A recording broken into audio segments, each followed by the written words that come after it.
अपनी शक्ल दिखाने से मना किया था ना, तो क्यों आए यहाँ पर? मुझे जरूरत है तुम्हारी।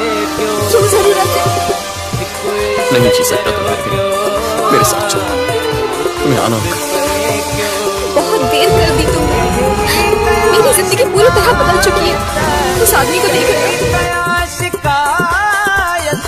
अंदर भरो पयो हिकु इश्क चरियो क्यों जो तो बिपरे क्यों हिकु इश्क चरियो क्यों जो तो बिपरे क्यों कहरी कया शिकायत कहरी कया शिकायत अंदर भरो पयो हिकु इश्क चरियो क्यों जो तो बिपरे क्यों हिकु इश्क चरियो क्यों जो तो बिपरे क्यों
शायद असर नहाने मुझी दुआन क्यों हिकु इश्क चरियो क्यों जो तो बिपरे क्यों हिकु इश्क चरियो क्यों जो तो बिपरे क्यों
इश्क चरियो क्यों जो तो बिपरे क्यों हिकु इश्क चरियो क्यों जो तो बिपरे क्यों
नसीब बिगड़ल हो हर को परे थियो हिकु इश्क चरियो क्यों जो जो तो विपरे क्यों आ एक इश्क चरियो क्यों आ जो तो विपरे क्यों आ कहरी कया शिकायत कहरी कया शिकायत अंदर भरियो पियो एक इश्क चरियो क्यों आ जो तो विपरे क्यों आ एक इश्क चरियो क्यों आ जो तो विपरे क्यों